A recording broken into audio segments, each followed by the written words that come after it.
ಕೊಡ್ತೀರಿ ಅಂತಾದ್ರೆ ಯಾವುದೋ ಒಂದು ಸಂದಿಗ್ಧ ಪರಿಸ್ಥಿತಿ ನಿಮಗೆ ಒದಗಿದೆ. ಆದ್ರಿಂದ ಏನಾಗಿದೆ ಇದು ನನ್ನಿಂದ ಸಾಧ್ಯ ಇಲ್ಲ, ಸಾಧ್ಯ ಇಲ್ಲ. ಅಪ್ಪ ಹೇಳಿ ಅಪ್ಪ, ಹೇಳಿದ ಬಿಡಿಕೊಳ್ತೇನೆ ಅಪ್ಪ, ಮಾತಾಡಿ ಅಪ್ಪ. ರಾಮ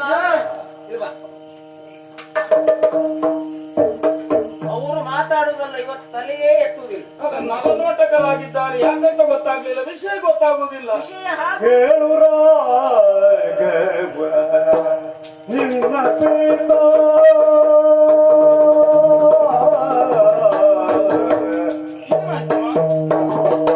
ಹೇಳು ರಾಘವ ನಿನ್ನ ಪಿತ ಮಾತಾಡದಿರುವ ಪರಿಯನು ನಿನ್ನ ಪಿತ ಮಾತಾಡದಿರುವ ಪರಿಯನು ಹೇಳುವೆನು ಸಿಟ್ಟಾಗದಿರು ಹೇಳುವೆ ಸಿಟ್ಟಾಗದಿರು ವಂಶಜ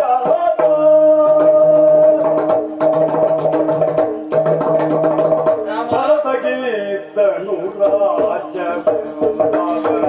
ಕರ್ಣಿಪಾಲ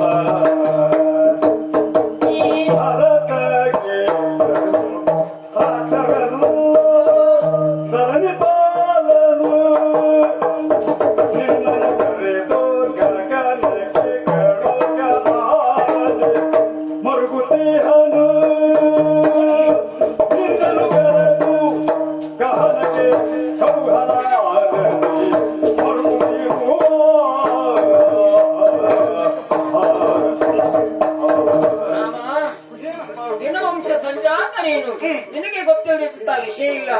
ಅಪ್ಪನಲ್ಲಿ ಏನಾಯ್ತಪ್ಪ ಹೇಳಿ ಹೇಳಿ ಅಂತ ಹೇಳಿದ್ರೆ ಅವರೆಲ್ಲಿ ಮಾತಾಡ್ತಾರೋ? ರಾಮ ರಾಮ ಅಂತ ಇದ್ದಾರೆ. ರಾಮ ಅನ್ನೋದನ್ನು ಬಿಟ್ಟು ಬೇರೆ ಏನು ನಿನ್ನಪ್ಪ ಹೇಳುವಂತ ಪರಿಸ್ಥಿತಿಯಲ್ಲಿ ಇಲ್ಲ. ಯಾಕೆ ಹಾಗಂತ ನಿನ್ನಪ್ಪ ಹೇಳಿಲ್ಲ ಅಂತಾದ್ರೆ ಏನು? ನಿನ್ನ ಮಾತೆ ನಾನು ಹೇಳ್ತೇನೆ. ಅಲ್ಲ, ಅಪ್ಪ ಹೇಳದಿದ್ರೆ ವಿಷಯ ಗೊತ್ತಾಗುವುದಿಲ್ಲ. ಹೌದು, ಯಾಕೆ ನೀನು ಹೇಳಿಲ್ಲ ಅಂತಂದ್ರೆ ನಾನು ಹೇಳಿ ಬಾಯಿ ಮುಚ್ಕೊಂಡು ಸನ್ನೆ ಎಲ್ಲ ಬೇಡ ನನಗೆ, ಆಯ್ತಾ? ಏನಾಯ್ತು? ಅಲ್ಲ, ಇವ್ರು ಹೇಳುದಿಲ್ಲ, ನನಗೂ ಹೇಳಿ. ಅಲ್ಲ, ನೀವಿಬ್ರು ಹೇಳದಿದ್ರೆ ವಿಷಯ ನಾನು ಹೇಳ್ತೇನೆ. ನಾನು ಹೇಳ್ದೆ ಖಂಡಿತ ಇಲ್ಲಿಂದ ಹೋಗುದಿಲ್ಲ. ಹೌದಾ ರಾಮ? ನಾನು ಕೇಳಿದ್ದು ಬೇರೆ ಏನೂ ಅಲ್ಲ. ಈ ಹಿಂದೆ ನಿನ್ನ ತಂದೆ ಅಪಾಯದ ಸ್ಥಿತಿಯಲ್ಲಿದ್ದಾಗ ನಾನು ಅವರಿಗೆ ಉಪಕಾರ ಮಾಡಿದ್ದೇನೆ. ಉಪಕಾರ ಮಾಡಿದವರಿಗೆ ಪ್ರತಿ ಉಪಕಾರ ಮಾಡಬೇಕಾ ಬೇಡ? ಆವಾಗ ನಿನ್ನ ತಂದೆ ಹೇಳಿದಂತ ಮಾತೇನು? ಕೈಕೆ, ನಿನ್ನ ಈ ವಿಷಯವನ್ನು ನೋಡಿ ಈ ಸಂತೋಷದಿಂದ ಈ ಹೊತ್ತಿನಲ್ಲಿ ಸಂಭ್ರಮವನ್ನು ಆಚರಿಸುತ್ತಾ 2 ವರವನ್ನು ಕೊಡ್ತೇನೆ ಅಂತ ಅವತ್ತು ಹೇಳಿದ್ರು. ಅದು ಅವತ್ತು ನನಗೆ ಬೇಡ ಅಂತ ಹೇಳಿದೆ. ನ್ಯಾಸವಾಗಿ ನಿಮ್ಮಲ್ಲೇ ಇರ್ಲಿ, ನನಗೆ ಬೇಕಾದಾಗ ಕೇಳಿಕೊಳ್ತೇನೆ ಅಂತ. ನನಗೆ ಕಾಲ ಇವತ್ತೊದಗಿ ಬಂತು. ಹಾಗಾಗಿ 2 ವರವನ್ನು ನಾನು ಕೇಳಬೇಕಾ ಬೇಡ? ನೀನೇ ಹೇಳು. ಕೇಳುವುದು ಸಹಜವೇ ಅಲ್ವಾ? ಈಗ ಚಕ್ರವರ್ತಿಗಳು ನಿನ್ನಪ್ಪ ಅವ್ರು ಕೊಡ್ತೇನೆ ಅಂತ ಹೇಳಿದಾಗ ಅದನ್ನು ಈಡೇರಿಸಿ ಕೊಡ್ಬೇಕಾ ಬೇಡವಾ? ಈಡೇರಿಸಬೇಕು. ಕೊಡ್ತೇನೆ ಅಂತ ನನ್ನ ಕರದ ಮೇಲೆ ಕರವನ್ನಿಟ್ಟು ಭಾಷೆಯನ್ನು ಕೊಟ್ಟು 2 ವರ ಯಾವುದು? ಯಾವುದು? ನನ್ನ ಮಗ ಭರತನಿಗೆ ಈ ಅಯೋಧ್ಯೆಯ ಪಟ್ಟಾಭಿಷೇಕ ಆಗಬೇಕು, ನಿಮ್ಮ ಮಗ ರಾಮನನ್ನು ಕಾಡಿಗೆ ಅಟ್ಟಬೇಕು. ನಾನು ಕೇಳಿ ತಪ್ಪ ರಾಮ? ಈ ಮಾತಾ ಅಮ್ಮ?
ಒಳ್ಳೇದಾಯ್ತು ಅಂತ ಗ್ರಹಿಸಿಕೊಂಡದ್ದು ಹಾ. ನಲನೋಟಕರಾಗಿದ್ದಾರೆ. ಹಾಗಿದ್ರೆ ಈ ವಿಷಯ ನಿನಗೆ ಒಳ್ಳೇದಾಯ್ತು, ಒಳ್ಳೇದಾ? ಒಳ್ಳೆ ಮಾತಾಡಿದ್ದೀರಮ್ಮ. ಇದು ಬಾರಿ ದೊಡ್ಡ ವಿಷಯ ಅಲ್ಲ. ದೊಡ್ಡ ವಿಷಯ ಅಲ್ವೇ ಅಲ್ಲ, ಇದು ಸಣ್ಣ ವಿಷಯ ಅಂತ ನಾನು ಗ್ರಹಿಸಿಕೊಳ್ತೇನೆ.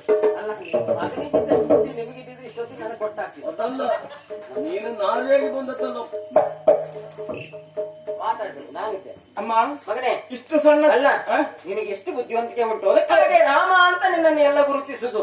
ಸಣ್ಣ ವಿಷಯ ಇದು. ಇದು. ಇವರು ದೊಡ್ಡದು ಮಾಡ್ತಾ ಇದ್ದಾರೆ ಅಷ್ಟೇ. ಹೌದಾ? ನಾನು ಕೇಳಿದ್ದಿಷ್ಟೇ ಅಲ್ವಾ? ಹಾ. ಇದು ತಪ್ಪುಂಟ ಇದು? ಇದು ತಪ್ಪೇ ಅಲ್ಲ. ಈಗ ನಾನು ಕೇಳುವುದಕ್ಕೆ ಕಾರಣ, ತಾಯಿಯಾದವಳಿಗೆ ಮಕ್ಕಳ ಭವಿಷ್ಯತ್ ಕುರಿತು ಆಲೋಚನೆ ಮಾಡುವುದು. ಹಾ.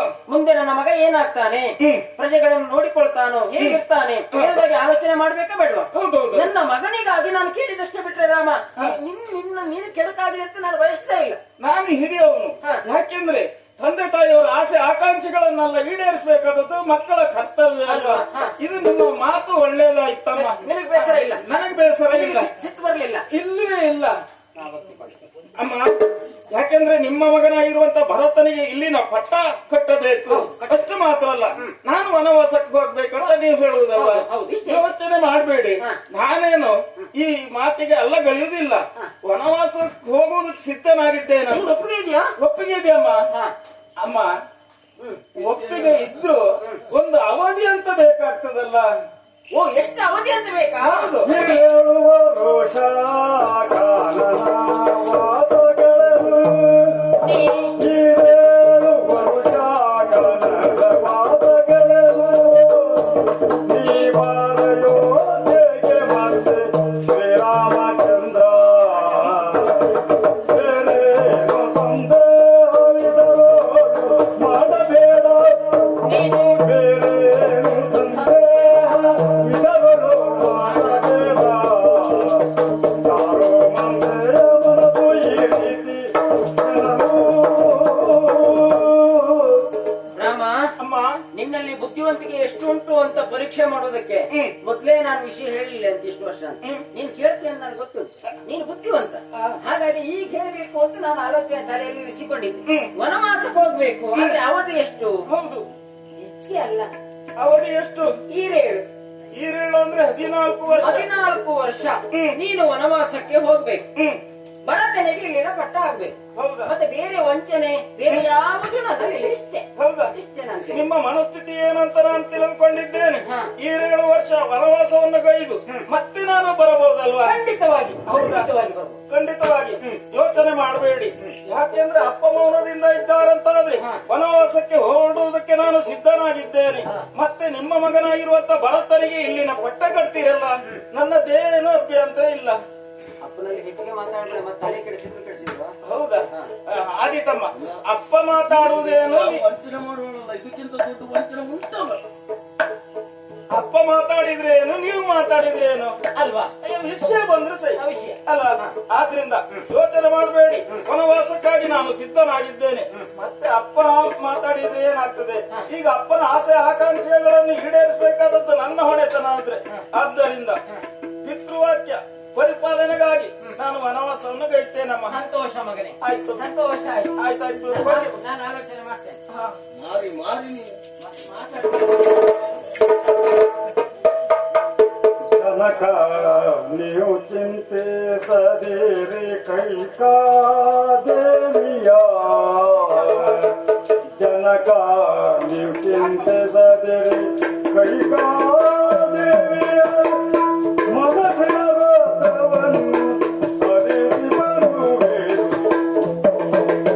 ಕೈಕಾದೇವಿಯ ಮನಸ್ಸಿನ ವ್ರತವನ್ನು ಸ್ಮರಿಸಿ ಬರುವೆ, ಎನ್ನುತ್ತಾ ಕೈ ಮುಗಿದ ಬಾಲಕ ಚಂದ್ರದ ಶರತ ಮನಕರಗಳು ಮಗನೇ ರಾಮ, ಚಿಂತಾಕ್ರಾಂತರಾಗಿದ್ದೀರಿ, ಯೋಚನಾಬದ್ಧರಾಗಿದ್ದೀರಿ ಅಂತಾದ್ರೆ ರಾಮನನ್ನು ಬಿಟ್ಟು ಅರಕ್ಷಣ ತಾವಿದ್ದವರಲ್ಲ. ಈಗ ತಾಯಿಯಾಗಿರುವಂತ ಕೈಕಾಮಾತೆ ಮನಸ್ಥಿತಿಯನ್ನು ತಾನು ಹೇಳಿಕೊಂಡಿದ್ದಾಳೆ. ಹೌದಲ್ವಾ? ಹೌದು ಮಗನೇ. ತನ್ನ ಸುತನಾಗಿರುವಂತ ಭರತನಿಗೆ ಇಲ್ಲಿನ ಪಟ್ಟವನ್ನು ಕಟ್ಟಬೇಕು, ಆದಷ್ಟು ಶೀಘ್ರದಲ್ಲಿ ನೀನು ವನವಾಸವನ್ನು ಕೈಗೊಳ್ಳಬೇಕಂತ ಹೇಳಿದಾಗ ಅವರ ಮಾತಿಗೆ ನಾನು ಎರಡನ್ನಾಡದೆ ವನವಾಸಕ್ಕಾಗಿ ನಾನು ಸಿದ್ಧನಾಗಿದ್ದೇನೆ. ಜೋಡಿಸಿ ಬೇಡಿಕೊಳ್ತಾ ಇದ್ದೇನೆ. ಹೋಗುವುದಕ್ಕೆ ಅನುಮತಿಯನ್ನು ಕೊಡಬೇಕು. ರಾಮ ಸಣ್ಣವ ನೀನೆಂತರಣ್ಯದೋಡಿರುವೆಯೋ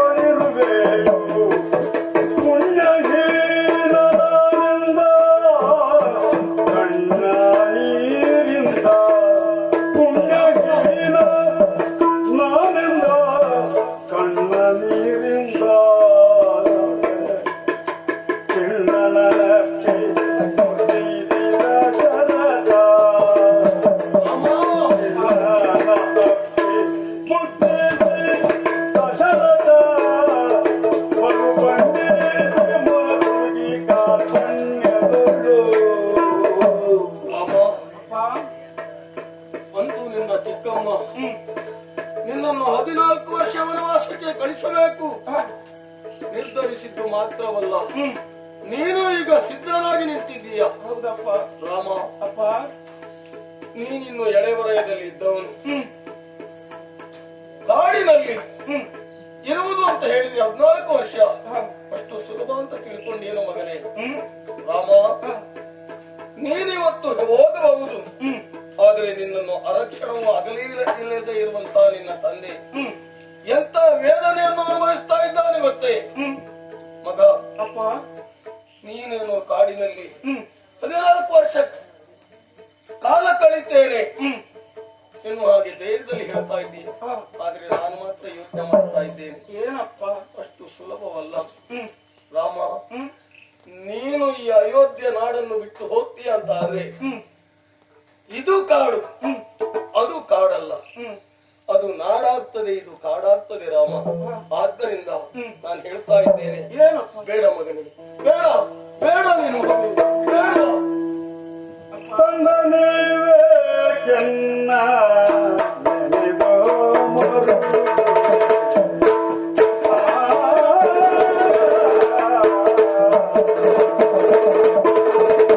ತಂದ ನೀವೇ ಕೆನ್ನ ನೆನೆದು ಮರುಗುವಿರೇ ಕಂದ ಪಾತಕನಾಡೆ ಭಯವಿಲ್ಲ ನನಗೆ ಕಂದರ್ಪಕನಾಂತಗಾಣೆ ಭಯವಿಲ್ಲ ನನಗೆ ಮುಂದೆ ರಾಜ್ಯವನ್ನೆಲ್ಲ ಕೊಟ್ಟು ಮುಂದೆ ರಾಜ್ಯವನ್ನೆಲ್ಲ ಹೊರತೆಗೆ ಕೊಟ್ಟು ನೀವು ತಂದದೆ ಸುಖವಾಗಿ ಎದ್ದು ಕೈ ಮುಗಿದ ನೀವು ತಂದದೆ ಸುಖವಾಗಿರುವುದೆಂದು ಕೈ ಮುಗಿದ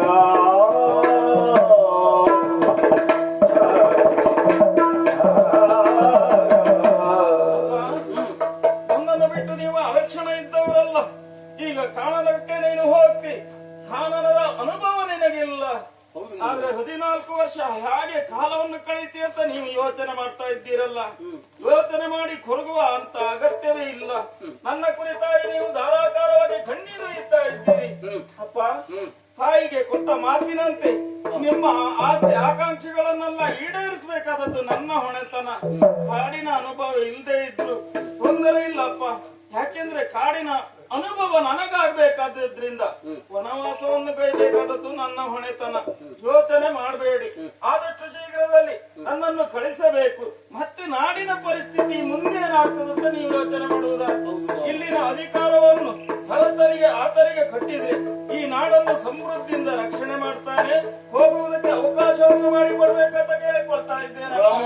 ಅಪ್ಪ, ನಾನು ಎಷ್ಟೇ ಹೇಳಿದ್ರು ಏನೇ ಹೇಳಿದ್ರು ನೀನು ಕೈಕೆ ಹೇಳಿದ ಮಾತಿನ ಪ್ರಕಾರವಾಗಿ ಪಿತೃವಾಕ್ಯ ಪರಿಪಾಲನಾ ದುರಂಧರಾಗುವುದಕ್ಕೆ ಸಿದ್ಧನಾಗಿದ್ದೇನೆ. ಹೊರಟು ನಿಂತಿದ್ದೀಯ ಹೌದಪ್ಪ. ಮಗನೇ. ಅಪ್ಪ, ನೀನು ಕೇವಲ ಮನುಷ್ಯ ರೂಪಿ ಅಲ್ಲ, ದೇವ ಸ್ವರೂಪಿ ನೀನೆನ್ನುವುದನ್ನು ನಾನು ತಿಳ್ಕೊಂಡಿದ್ದೇನೆ. ನೀನು ಹೇಳಿದ ಮೇಲೆ ಧೈರ್ಯ ಬರ್ತಾ ಇದೆ ನನಗೆ. ಆದರೆ ರಾಮ ಇಲ್ಲದಿದ್ದ ನಾಡು ನಾಡಾಗುವುದಿಲ್ಲ, ಕಾಡಾಗ್ತದೆ ಅನ್ನುವುದು ಸತ್ಯ. ರಾಮ, ನೀನ್ ಇಷ್ಟ ಹೇಳಿದ ಮೇಲೆ ಮತ್ತೆ ನಿನ್ನನ್ನು ತಡಿಲಿಕ್ಕೆ ನಾನು ಯಾರು ಹೇಳು ಆದಿತ್ಯ ಮಗನಿಗೆ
ಸಮಸ್ತ ಅಯೋಧ್ಯ ನಾಡಿನ ಪ್ರಜೆಗಳೇ ರಾಮ ಪಟ್ಟಾಭಿಷೇಕವನ್ನು ಕಾಣಬೇಕೆಂಬುದಾಗಿ ಆನಂದ ತುಂಬಿದರಾಗಿತ್ತು.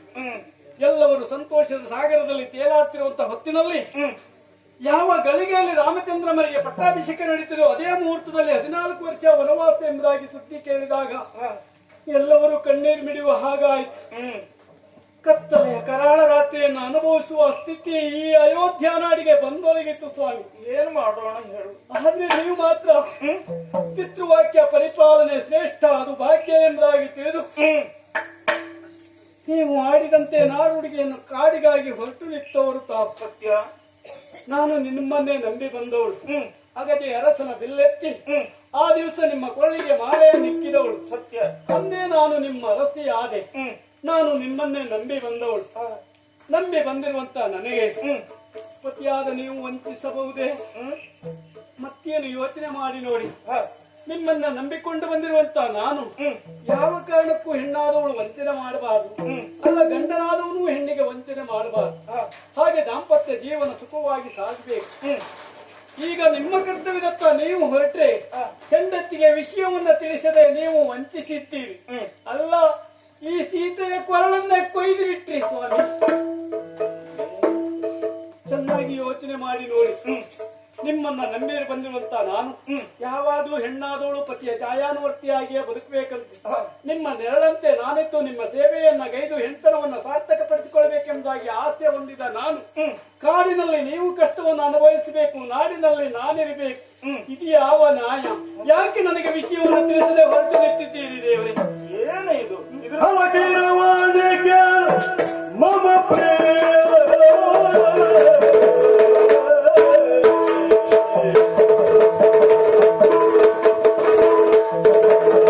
ಕಲಗಿರವಾಣಿಗೆ ಮಮ ಪ್ರೇಮ ಸುಲಲಿತ ಮಂಜುಳತರ ರೂಪೆ ಸುಲಲಿತ ಮಂಜುಳತರ ರೂಪೆ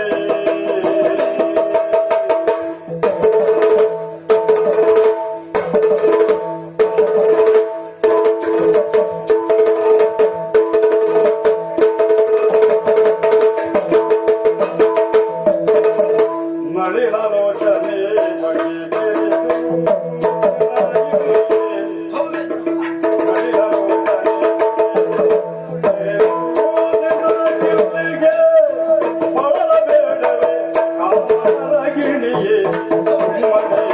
ಮಗಿಗೆ ನೀನು ಸುಮ್ಮನೆ ಮರುಗದಿರೋ